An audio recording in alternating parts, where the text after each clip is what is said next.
Hi there, my name is Octavio Lopez, and today I'm here to present to you a bill that is being proposed to the Student Congress, and I'm here to encourage you to vote yes on this bill. Now, most of you understand that the bill today has a lot of controversy. There's a lot of do's and all don'ts, and I'm here to assess in my opinion, should be one of the greatest important bills to to date.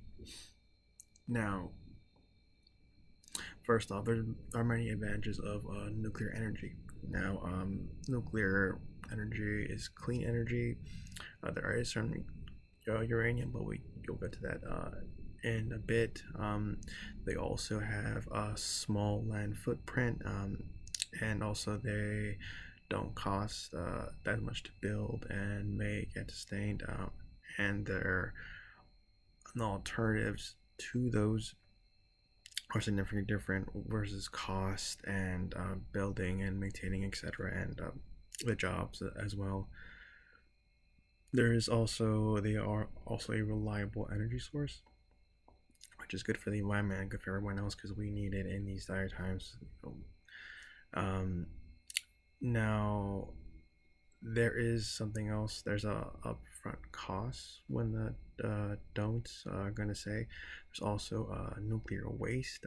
It's radioactive and it's dangerous. Uranium is non-renewable, etc. Um, the alternative solutions are solar, wind, and hydropower, which sounds amazing, but I'll get to that in a bit.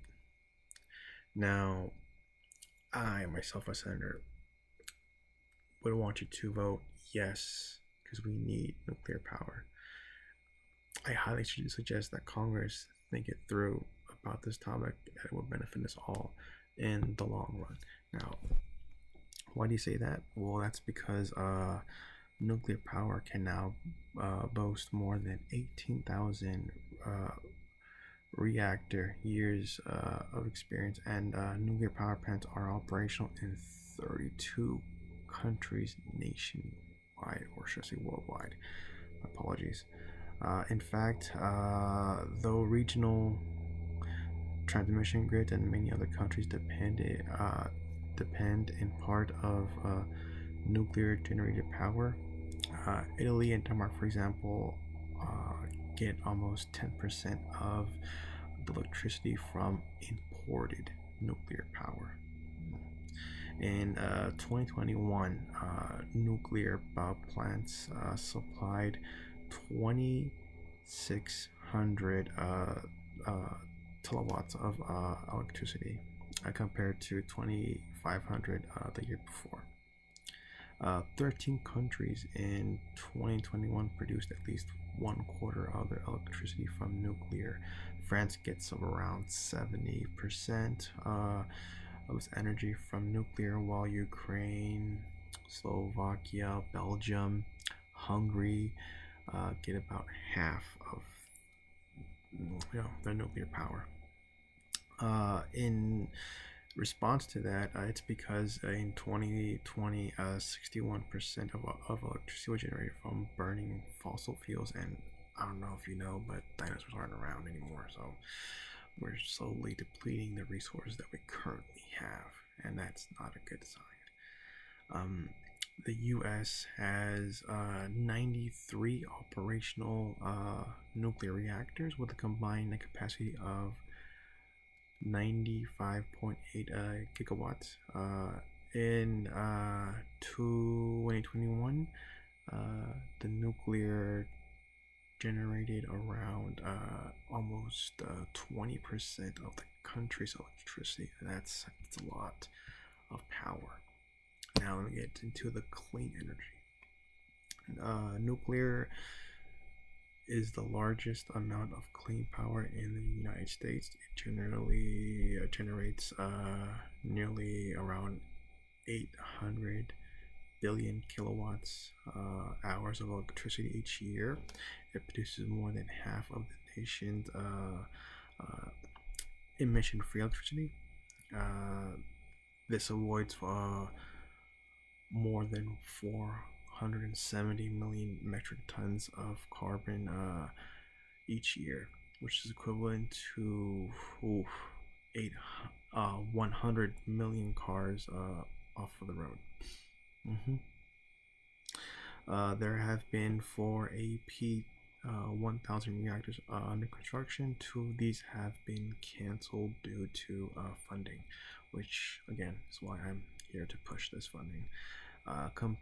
Compared to other common clean energy facilities, particularly in the wind and solar, nuclear energy plants take far less space needed.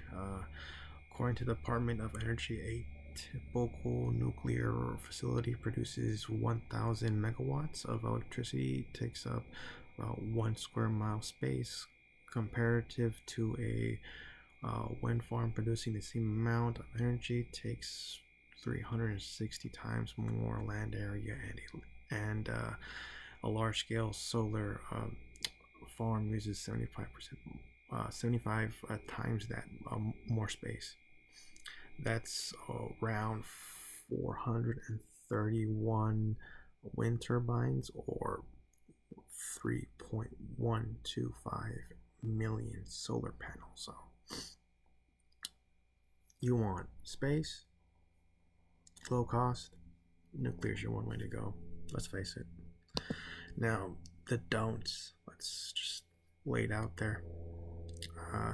Solar or wind are the 2 alternative choices of energy. However, these methods would require land development, equipment, and more cost than it would be if it was done by the already built nuclear energy plants that are delayed.